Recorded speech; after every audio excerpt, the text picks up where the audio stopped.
Welcome to the Halfling and Spaceman Journeys in Active Fandom. I'm Janet. And I am fortunately to be Roger. We love talking to creators about their journeys. And today we are so excited to have with us Nichole Goodnight. Woo! She is a voice actress that has lent her talents to the NoSleep horror fiction podcast, as well as a ton of other horror podcasts. Welcome, Nichole.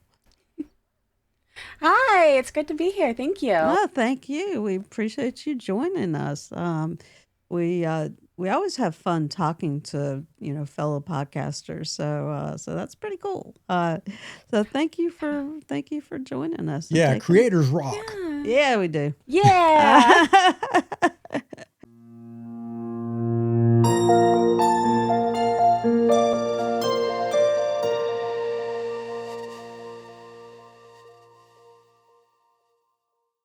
Well, let's go ahead and get started. Just tell us a little bit about yourself and your background.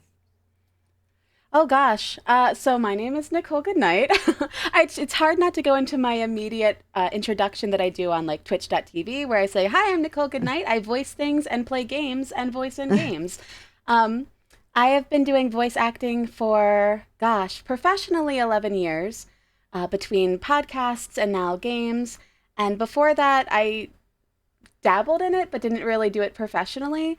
So that's me. I still have a full-time job in content moderation for a video game company. But on the side, I love to do different podcasts and video game industry things. I like to stream on Twitch. So I kind of spread myself all over the place. Hey, diversify. Yeah. That's something that a financial planner would tell you to do, by the way. Well, very cool. So where did you grow up? I actually grew up in Maryland. I didn't move down out of Maryland for, gosh, it was 2012. I moved up north, and then in 2024, I moved down south, but always on the East Coast. Always right over here. Okay, very good, very good. Um, well, usually this is the point where we ask our guests what types of fandoms they were into at at a young age, but we're kind of guessing that your main jam was horror. Absolutely. So I Yeah. kind of figured that was probably fairly accurate. But Hmm. what other fandoms were you into? I mean, were you into like science fiction or fantasy? Were there just what types of things were you into? Honestly, mostly horror. I did really like fantasy, and when I was growing up, was way like back in the days of the original My Little Pony show and Care Bears. Now, I wasn't allowed to watch Care Bears, but I was allowed to watch My Little Pony, and Sonic the Hedgehog was a big one when I was growing up. Gosh, Tiny Toon Adventures. But I never really got a lot of exposure to like superheroes or things like that. But horror was my big one. That was my big Mm-hmm. one. Mm-hmm. Typically, parents try to keep informed about what their children are doing or into. Were your parents okay with your horror fandom? So, yes and no. I grew up, so my mom raised me. I grew up with my mom. She was very, very, very protective of me. So, she didn't really like me being into horror too much when I was younger. Now, which was funny, her favorite movie was actually Silence of the Mm. Lambs. So, she couldn't share her favorite movie with me until I was in my teens. But I used to visit my dad's every so often, and he had a shelf full of Dean Koontz and Stephen King books. And I would squirrel those away into my bedroom and I would read them. And so I think he wouldn't have minded. He wasn't nearly as protective as she was. But yeah, my mom would not have liked the fact that I was reading horror books that young. But she did eventually show me Silence of the Lambs, and it is now one of my favorite movies. I will not consider myself a real horror fan per se, but there are certain movies or books um that I found. Silence of the Lambs was much more of a psychological horror. Mm-hmm. And I think I dig psychological horror much more than like the bloody gore, slasher type stuff. Mm-hmm. So I really did enjoy Silence of the Lambs. A lot had to do with the actual performances of them, in the Oh, movies. I mean, yes. I read the book first, and then I saw the movie, and I was just blown away, especially Anthony Hopkins in his portrayal of Hannibal Lecter. So I will consider that. If you're talking about horror, that to me, that's one of my horror movies, if you want to say. Yeah, I think I prefer psychological horror. Like I do like slashers, I do, but psychological horror is absolutely my favorite. Mm-hmm. Mm-hmm. Nichole, what is it about horror that makes you gravitate toward it? I'm not entirely positive. What's very interesting is I'm actually a very scared person in real life of literally everything. So I'm terrified of everything. But for some reason, horror has always been kind of a comfort to me. And I know there's actually quite a number of people who say that, and I won't even begin to say that I understand the like psychology behind that. But for some reason, there's something really just cozy to me about horror, which again is kind of weird to say out loud. But it could be also partially that, my mom's favorite movie was a horror movie. So from a very young age, it was a genre that I was interested in because I was interested in everything that she was interested in. So it was something that I really wanted to get into early on. And I'm really glad I ended up liking it. And same with the books. When I would read the books, they would just take me on this magical journey where I was, watching something unfold in front of me that was horrible, like absolutely horrible, but very captivating and very not real. So like it was an interesting experience. Probably too young to be reading some of those, but definitely an interesting experience. Now, on the other hand, I did accidentally walk in one day when my dad was watching It, and I was terrified. So Mm. there was like two sides of that coin. It scares me probably to this day, but yeah, there's just something that's been really soothing and nice about horror. I guess also it's nice to be able to immerse yourself into that world and kind of explore things that maybe you ideally aren't exploring on an everyday basis. Hopefully. I would say I would not want to be someone exploring those those things in real life. Yeah, no, I get way too scared. uh, I guess that's sort of I guess I sort of understand because one of my favorite genres is police procedurals, and there are there are some bad things that happen in the books that I read, obviously because that's what drives the story to begin with. Hmm. Um, Yeah, bad people doing bad things. yeah, bad people Yeah. doing bad things, and then good people trying to stop the bad people. So I guess I get that because I it just takes me into this place where I've never had to actually go before. I've never actually had to be in a situation like that before. Hmm. And so maybe that's part of the comfort is knowing that I can read this and it's not real. I mean my brain understands that that's not my reality. Yeah. So I don't know. I Yeah, don't know. Uh, it's very interesting because when I used to do tours for No Sleep, people would come up to us after the tour for meet and greets and be like, I fall asleep to your podcast. Like your podcast, the horror stories bring me such comfort. And, I relate to that, but I could not even begin to tell you yeah, why. yeah. That's interesting. Yeah. Um, well, besides hosting and lending your voice talents to horror podcasts, have you done now? I guess you're into doing games for or voices for video games. Is that right, or what? Yeah, so I started doing the No Sleep podcast was my first ever podcast. Before that, I did do voices for a project that I will never reveal, not because it's bad, but because I was very bad in it. Ah, I was not a good voice actor when I started off, but it's really fun to look back on that and see how I've grown since then. So that was an old YouTube video. Despite my poor performance, had over 6 million views, and I will never live that down. wow. But from there, Yeah, it's a really fun starting point. But from there, I went to the No Sleep podcast, which I heard it one day. I pulled up the website. They said that they were looking for volunteers, and I said, there's no way they're going to accept me. And I closed the website down. And about a couple months later, I pulled it back up because I was really regretting it. I was like, maybe I give it a go. Maybe I try it. And I sent it in, and he got back to me and said, yeah, you're in. After, of course, sending him audio samples and things like that. From No Sleep, it kind of branched off into all of these other horror podcasts because No Sleep is such a big horror fiction podcast that other horror fiction podcasts also wanted talents that were in No Sleep and also knew that we were reliable and we knew what we were doing.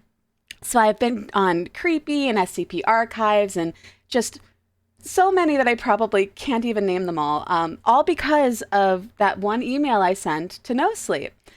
And then, all of that led to eventually I started streaming on Twitch because I thought it would be really fun to get to chat with people. And I played a game called Scarlet Hollow. Scarlet Hollow is an amazing visual novel by Black Tabby Games where you get to pick everything that happens and every single one of your choices matters. I did this for a charity stream and it is an unvoiced game. So during the stream, I was voicing all the different characters, which was very fun. There are a ton of them. It was very hard.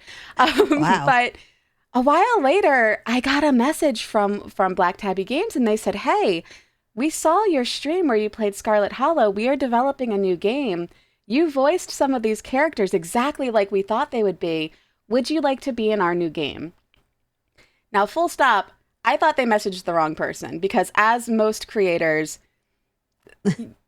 there's always there's always that little bit of imposter syndrome, right? Like, I've done this for a long time, but are you sure you meant to message me? And I think I might have even said that to them at one point, like, hey, I thought you messaged the wrong Nichole Goodnight. But I said yes, and that led us into doing Slay the Princess, which is the first kind of bigger game that I got to be a part of. I had done some lines for Dread XP. There's also a game called Sucker for Love that is published by Dread XP that I got to do some lines for. But Slay the Princess was the first one that I actually had a lead role in, which was very fun. And none of us expected the game to get how it blew up, like way bigger than we thought it would. So that's been a really, really fun experience. And other than podcasting and games, I also do some hosting for a charity event called Games Done Quick. That's an event where people speedrun video games for charity. Usually it's for either Doctors Without Borders or Prevent Cancer Foundation, and that happens twice a year. So I got to at least do really cool stuff with that because I'd be reading donations out, and it was kind of like filling that in-between space with more things I could do. It's not voice acting, but it's kind of like lending your voice to something, which is really cool. And it helped charity, which was really awesome. But so it was like podcast, Games Done Quick, video game, more podcast, and hopefully more video games. So it's been a fun journey. Wow. I mean, yeah. And it seems like one of those things where one opportunity has just led to the next, has just led to the next. I have been incredibly lucky. Yeah. The person that we had on the show before you was saying, he had something similar happen to him, and it was just, he was able to meet, that one opportunity, and then that led to the next one and the next one for him, and I think it's important for people out there to know that, and this is something that we talked about with him, is that you have to be prepared for those opportunities. You can go out and seek those opportunities, but sometimes those opportunities are going to come knocking on your door, and you better be ready to answer the door. Yeah, sometimes they just come to you, and you're not even expecting them. If you had told me 5 years ago that I would get to voice in a video game, I would have looked at you and said, no, like, absolutely not. What do you mean? So it's very funny how things just kind of work out in very strange ways. Well, Nichole, that kind of transitions into the next question. How did you prepare yourself to be a voice actor of all things? Oh gosh, I really truly didn't. So growing up, I always loved using my voice for things. I loved singing, and I would sing with my mom all the time. And she told me when I was very young, one day you're going to use your voice for something. I know it. I know it in my heart. And I looked at her and I said, no, like, no, I'm not. Fast forward many, many years, I got to do something with my voice. So it was kind of like I was always interested in it. And when I saw, or when I heard rather, the No Sleep podcast, I knew that that was something that I felt like I could do well. I felt like storytelling was something that I really could do. And it kind of made me think about that one time where she told me one day I would use my voice for something, which made me want to pursue it even more. And now we're here. And I've been on No Sleep since 2014. Oh, wow. Oh, wow. Yeah. What did you think you would be doing? I mean, I'm just kind of curious if you were like, no way. What did you envision yourself doing? Honestly, I don't think I really thought that far ahead back then. I kind of just assumed I would, go to college. I was going to be a teacher. I figured I would just go to college, go get my degree for teaching elementary education, and which would be fine if that was all I had ever done. And I didn't actually end up completing that. I ended up going a different way in life, but never would I have thought in a million years that I would have gotten to be on a podcast, or even at one point I had my own podcast. Never would have thought that. So do you have any special things that you have to do when you're preparing to record? I know that, for instance, a lot of singers, have certain voice exercises or, throat exercises or whatever that they do. Do you do preparation, voice preparation? I don't do any exercises, but I do hydrate. Lots of tea. And also in my booth, I have like little cough drops in there. And I'll usually have one of those before recording or trying to record. But a lot of hydration, just so much hydration, which I'm actually very bad at. But that is something I try to do. But the tea is a big one. I always throat coat tea. I swear by it. Yeah. Okay. Well, have you noticed as time has progressed and as your career has progressed and you're using your voice more and more, have you noticed that your voice has changed over time? Yes, 100%. I was actually just talking about this, I think, yesterday to someone. When I was younger, and maybe even as soon as maybe a decade ago, I used to be able to get very high up. I could do little kid voices. I could do the stereotypical like anime voice. That was something that came very easy to me, and I had no issues doing it. But as I got older, and I guess just as I've used my voice more, I've definitely hit kind of like a lower register than I used to. And I struggle big time on those things that I used to be able to do so easily. But on the other side of things, 10 years ago, there's no way I could have done like a motherly voice or a deeper villain voice. None of that would come easy to me. So I've kind of like shifted from the higher pitched to the lower pitched over the years, which has been a really interesting transition for me. Just not being able to do some of those things I used to be able to do. But on the other hand, being able to do things that I didn't used to be able to do. You just sort of, it's just sort of, it's adaptability, and everybody goes through transitions, and you either learn to adapt or you just you lose the race. You gotta learn to go with the flow and take what comes, and work with it. So Nichole, one of the things we talk about with creators is their professional journeys. How would you characterize your professional journey from your point of view? Oh gosh. Interestingly, it's interesting because none of this is anything I would have expected. And when I first joined No Sleep, and I thought it was a volunteer role. I honestly thought that it was a volunteer role and not a paid position. I was in no means prepared to become a professional VA by any means. And then, he got back to me, let me know I got it. And then I still didn't know it was paid. And then eventually, after I did my first story, he sent me money. I'm like, what do you mean by this? So I feel like this whole journey for me has been a very long series of what do you mean by this, but all positive ways. So, like, you know, when I applied to host for Games Done Quick, doing the voice readings of the donations, I didn't expect to get in. I got in. What do you mean by this? When I got the email for the video game, what do you mean by this? And then after I did Slay the Princess, I had another video game reach out to me. And they said, hey, we saw your work in Slay the Princess. Would you like to be in our game? Once again, are you sure you're like, what do you mean by this? So it's been a very interesting journey for me because I know a lot of people who aim to get into VA have a lot of goals and plans and thoughts of what they're going to do and what they're going to aim for.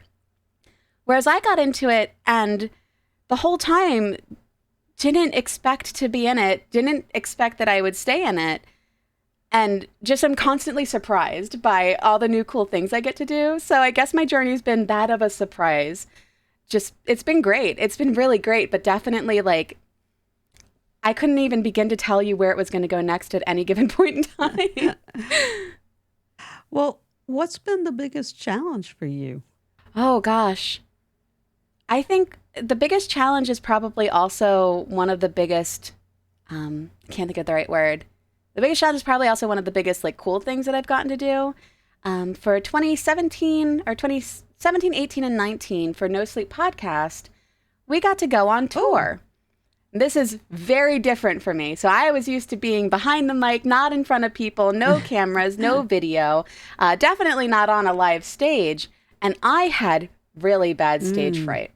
So we were going to go on a tour. The first two were 4 weeks. The last one was 6 weeks. And we played, it was somewhere between 20 and 30 shows on each of these tours where we would drive around the US and get on stage and tell our stories in front of a live audience. And that was a huge challenge for me because A, I'm terrified of everything. B, I'm terrified of talking on stage. And C, I didn't think I was going to be able to do it. But, you know, when we got to the venue and we set up in the green room and, you know, they would start the introduction and they would play the No Sleep podcast music and David Cummings, the head of the podcast, would come out and say his introduction and you hear the crowd cheer. It was at that moment that all of my fears went away because the thing that I am so passionate about doing and that I love doing, hundreds of people also loved it and they were also passionate about it. So it kind of like, it was challenging every single time until you heard how excited everyone was for the thing that you love to do. So that's why it was like, it's both kind of the greatest challenge was getting out of my shell and performing in front of live people, but also it's one of the things that I love the most about what I've done. Like I wouldn't replace that for anything. It was such a good experience to get to meet people that were so enthusiastic about what we loved to do. I love it. I wish we would tour again, but like it was rough. It was very rough. Well, that's really cool. I mean, it's sort of a story of you sort of really facing a fear that you had and overcoming it and realizing that you know you can do this and it's not as bad as you thought it was going to be, and in fact you got a big jolt out of it, so that's great. And maybe the next time you guys do, if you get to do something like that again, you'll be more comfortable and ready to go and just say, all right, let's do this. And yeah, it was great. It was so good. Cool. Nichole, Janet's talked about your challenges and your rewards. What advice would you give somebody who wants to start voice acting? So I'm going to say this, and I'm gonna preface it by saying it's going to sound so, like, what's the word? Cliche. But I stand by this, and that is just try for it. A lot of times people are held back by a number of things. Sometimes their fear of rejection, they're, not getting into the thing that they wanted, and that can hurt. But for me personally, even as someone who's been on all these podcasts, who had my own podcast, has been in a game, I have only once ever gotten a role that I auditioned for. So rejection happens, but keep trying. If it's something that you want to do, keep putting yourself out there. Keep looking for new things. There's so many good resources online. There's Casting Call Club that has things that you can sign up for, both paid and unpaid, to help build your resume. One of the big things that I always lead people to, there's a site called Voice Bunny.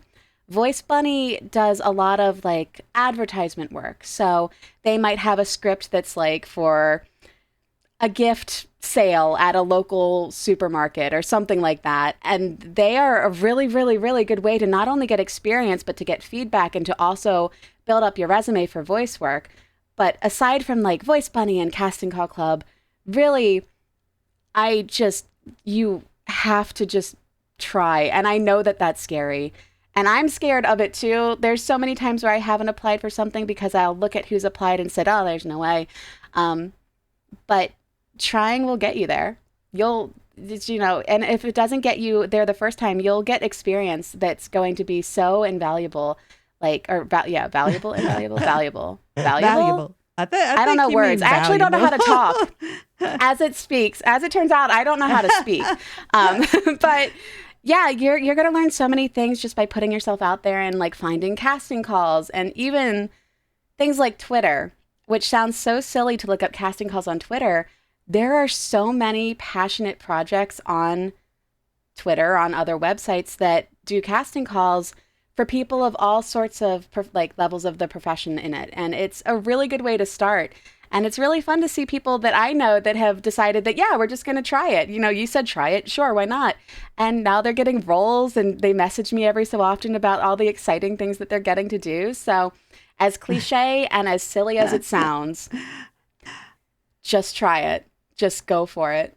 That's one of the things that we have talked about on this podcast with other guests as well. That that you have nothing to lose from taking the risk, and you have everything to lose by not taking the risk. A super prime example of that is how when I opened up that NoSleep page the first time and I saw they were looking for volunteers, I closed it because I did not think I would get the role. And I could have very easily full stopped, never opened it again, and I would not have had nearly as many super cool experiences in the voice acting world as I have today because of that. But months later, because I decided that I wanted to try, it turns out I did get in. And if I hadn't tried, I never would have known. Yeah, exactly. That is very true. That is very true. Yeah, absolutely. Like I said,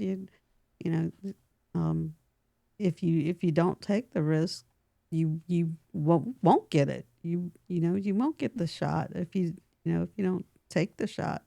So well, that's great that you turned it around and said, and decided, thinking back, that maybe I will.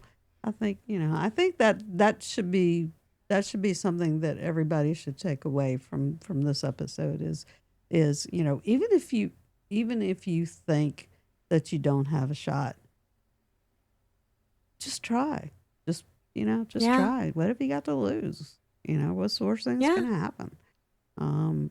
At the best, you get what you're going for. At the worst, you're getting experience, which is still amazing. Yeah, absolutely. Well, so if that's the piece of advice that you would offer, what's the best piece of advice that you have ever been given? Oh gosh. I would say, oh my goodness, it wasn't even advice, but the thing that kept me going was someone believing in me.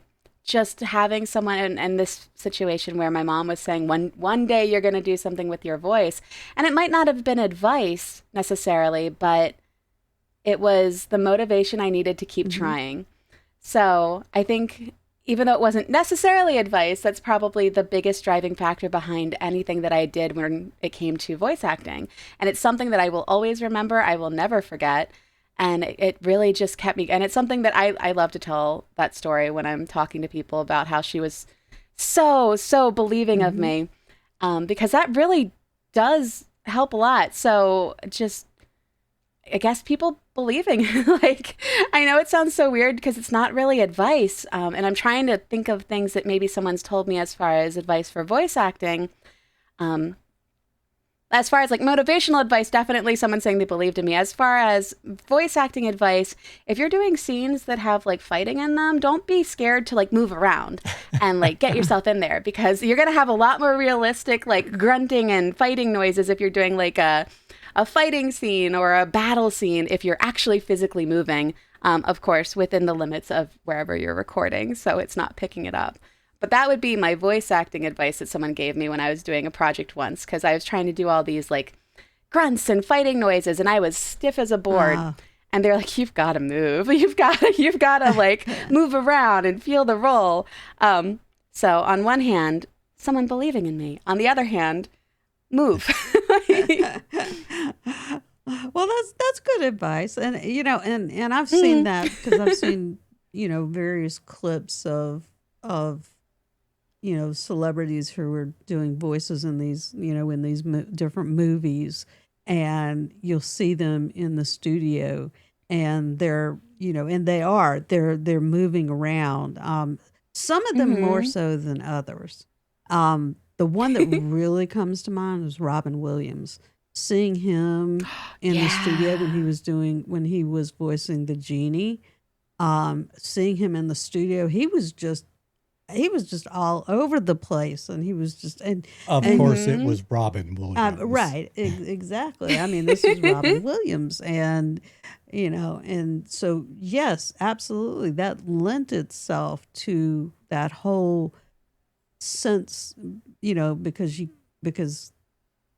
you can't speak movement. You have to, No. so if you're moving, it's like, if I'm having a conversation with somebody and I'm walking, they're going to hear that I'm actually, walking while I'm talking to them. Well, So, you would hope that the Foley artist would do their job and you wouldn't have to worry about walking in the sound booth. But That actually makes me think of two other small pieces of advice. One, you can tell when someone is smiling, and smiling can make such a big difference in your delivery of a line. There's plenty of times when I was recording in various projects, and they would say, "Okay, do that line again, but smile." And I'm like, "Okay," and it completely changes everything. And the other big piece, actually, this is probably a big piece of advice that I always forget about. This might be the first time I've ever remembered to bring this up. Don't be afraid to make small adjustments to scripts when you're auditioning. For example, if you have a script that says something like, "Fine, go ahead, I guess." Don't be afraid to throw in a sigh. Don't be afraid to be like, "Fine, go ahead, I guess." Like, little things like that can really set you apart when you're bringing the mood in. And if you're doing a role that the character is scared, don't be afraid to throw a little stutter in there. Don't be afraid to play around with the script and add emotion in it, because that really brings something extra to the script. And I think that's a really fun thing to do. that's great advice. That is great advice. It's really fun. Yeah. I think I need to ad-lib more on our podcast. I think you ad-lib plenty. Just saying. Just saying. Just saying. But no, Nichole, you're 100% about the smiling. People can hear that in your voice.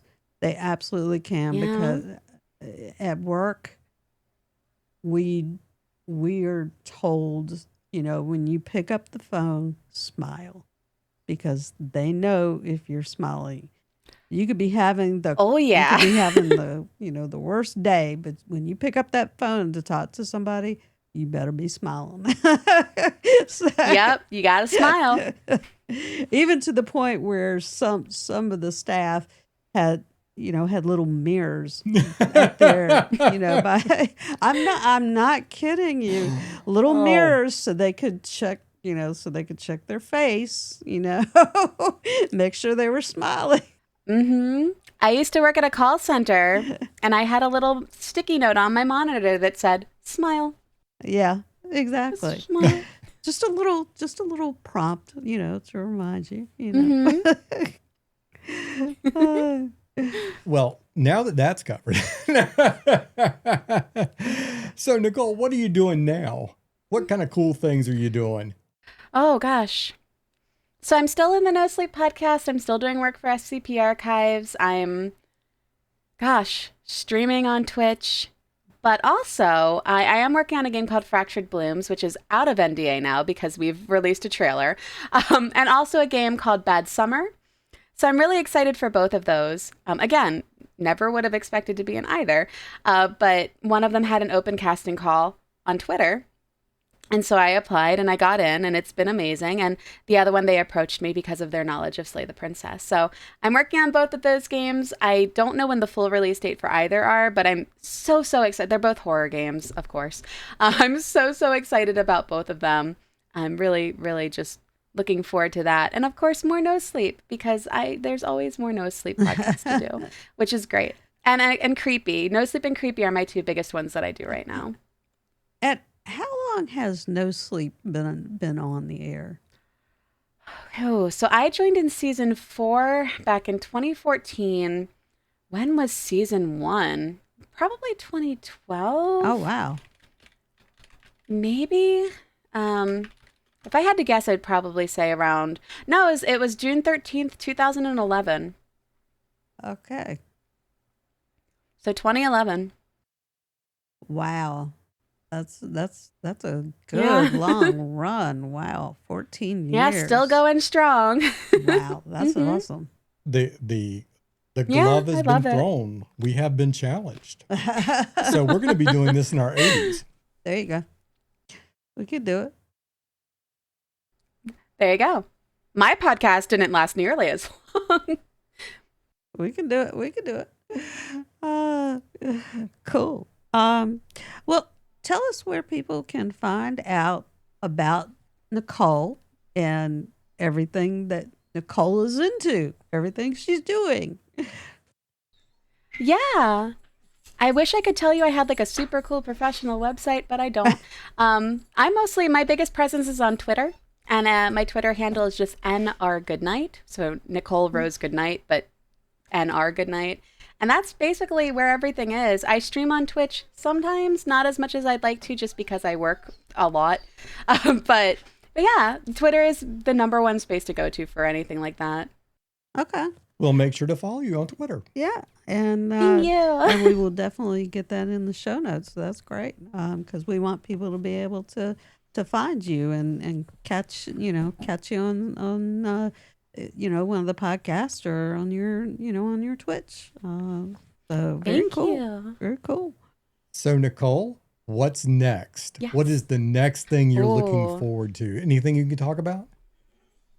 Definitely the games coming out. I'm very excited for those. One is a psychological horror game, and I'm super excited, and the other is a visual novel. So those I think are the big ones. There's not a lot of other projects that I can think of off the top of my head. Just a lot of really cool video game stuff. That's awesome. Well, it is about time to wrap up. So we thank you very much for joining us this afternoon and talking to us about all your fun stuff. It's been great to talk to you, meet you, and just hear about all the fun stuff you're doing. It's wonderful. Thank you. So again, thank you so much for taking the time. Of course, thank you for having me here. And to all our listeners, we hope that you've enjoyed and become inspired by today's guest, Nichole Goodnight. And this is the Spaceman for the Halfling and the Spaceman podcast. Over and out.